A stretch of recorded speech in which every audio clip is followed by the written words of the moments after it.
V tednu, ko so Rolling Stonesi z novim albumom že 7. desetletje zapored osvojili vrh svetovnih lestvic, v oddaji Kaj dogaja gostimo Slovenca, ki glasbo ustvarja že 40 let. Z nami je Aleš Klinar. Aleš, živijo. Pozdravljena oba. Čau. Dober dan. Mick Jagger je star kaj 80 let, pa še naprej ustvarja glasbo, ti si star 60 let, pa še naprej Ja, delaš. če bila skupaj band, bi bila koliko 140 let. Ja. Pa kaj to z glasbeniki? A imate kakšne pogodbe, da morate delati toliko dolgo? Nočemo prepustiti trga mlajšim. To je Zelo problem. enostavno. Enostavno pač. Zelo enostavno. Vi ste nekaj vzpostavili in zdaj... In mi imamo skozi študentsko publiko. Mislim, oni so bili študenti, takrat nas še zdaj spremljajo. Še študirajo. In Ja, še skozi četrti letnik. Ja. Vsi brez diplome. No, ampak začel si pri Martinu Krpanu, ne? Pa si šel za frontmana v skupino Agropop, oziroma ste naredili to skupino, zbrali ste se, si rekel, da enem vrtu in ste ustanovili Agropop.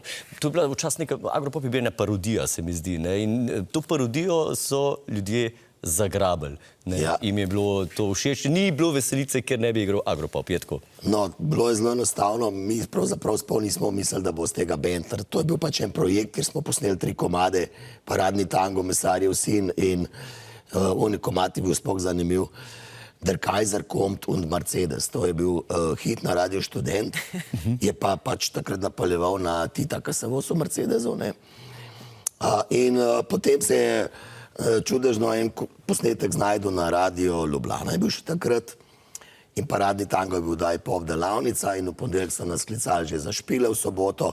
Mi smo imeli 3 komade, smo jih odigrali, pa smo jih še enkrat odigrali. To so bili nasi začetki, plus sekire, žage, alkohol, ampak zelo profesionalno. Pivo, ruzak, šnopc. Pivo, ruzak, šnops, pa dober odnos do fenic in do fenov, prijazen. Ja. Svoje dodala tudi pokojna legendarna Šerbi, ne? Absolutno. Ja, in slišala sem, da publika ni bila zelo zadovoljna, če slučajno ni mogla priti na kakšen koncert. Ja, ona je na začetku, bi rekel, te naše glasbene poti, ki pravzaprav nismo vedeli, kam se bo odpeljala, je bila še v službi redni in je imela pač tako službo, da se je zgodilo, da je klicala ob 7, da je še v službi in da ne ve, kdaj bo prišla na špil. Pa smo prišli enkrat na en špil in vsi pač nas gledajo, pa one zablodele face, pa kaj Šerbi, kaj Šerbi, kaj Šerbi. Pa prihaja, in začnemo, oni vedno bolj, kaj Šerbi, se nas bojo pretepali, ne. In prav basist prav, vi grejte, jaz bom dal eno lasulo gor, odzad je drevo, kaj igramo, bom gor na drevo splezu, pa pol reflektor ne dava, pa me Šerbi, dokler je ni. In res gre gor na drevo spleza in mi tako, Šerbi je prišla, pa volka res, lejte jo na drevesu gor je. Ja, Šerbi. Smo celo rundo brez nje odigrali. To je en boljših špilov. Ampak ni bilo pa enkrat, da so enega vašega člana ugrabili, celo, kad ne ni veselice. To je tudi res. Imel je pač enega zelo posebnega prijatelja, ki mu je pač hotel razkazati svoj dom in ta dom je malo oddaljen in po prireditvi ga enostavno naložil na ramo in ga odnesel, mi tega sploh nismo vedeli, kaj iščemo, ni. In potem pač frka, ne, to je bilo uro 3 zjutraj, vsi v avte, ni bilo telefonov, nič, smo krožili po unih vaseh pri Prekmurju in potem naenkrat čez nivo vidimo nekje en teče, on je in on čist zadihan, bled, v avto, kaj je bilo?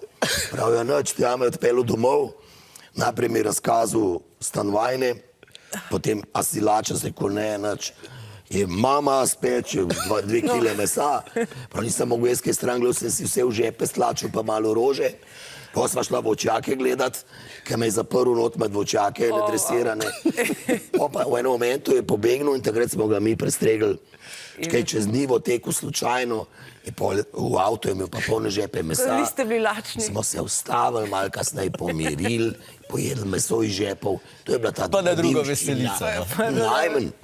Je veselo v Sloveniji. To so te stare zgodbe, kaj pa zdaj kaj novega pripravljaš? Ja, kaj novega pripravljate? Ja, kaj novega pripravljam. Zdaj so me obsodili, da imam eno čudno številko, ne. Mi rekel, z Rock Partizani prvič nisem mogel reči, smo že 20 let skupaj, ne. To bi rekel skoraj že eno belce, te stare presegamo v letnikih, ne. In tle ena obletnica 20 in meni so rekli, da bom 60, tako da delamo eno fajn zadevo, pripravljamo s fula gosti, zanimivimi v Cvetličarni 24. novembra, bo en tak res mega dogodek, kjer bojo mlade bebe, kot so take seksi mlade, Alenka Godec, Anja Rupel, Tinkara Kovač, Kristina Mišovič, mama Manko, tudi lahko štejem zraven. In krasni fantje nedolžni, kot so Tile Nartač, recimo, Sergej Škofljanec, Sergio Škofljanec in taki naprej. No. Partizani, Agropop, Martin Krpan, Alpska saga, čez vse se bomo Tako da bo žurka. prehodili. Se veselimo. Ja. Časoplov od leta 78. Ne vsega povedati, no, No, ja, ne moramo boj. še malo... 1878 pa do 1879. Okay. No, super. Se Upam, vidimo da koga v ne ugrabijo. Ne? Cvetličarni, čim manj ugrabitev, ja. Ja. Ti želiva, A ne. boš ti prišla ramo eno zazele tlačati? Absolutno, pridem. To najraje delam. Hvala lepa, to nam je manjkalo. Hvala, Aleš, za obisk. Hvala tudi vama, objema dva.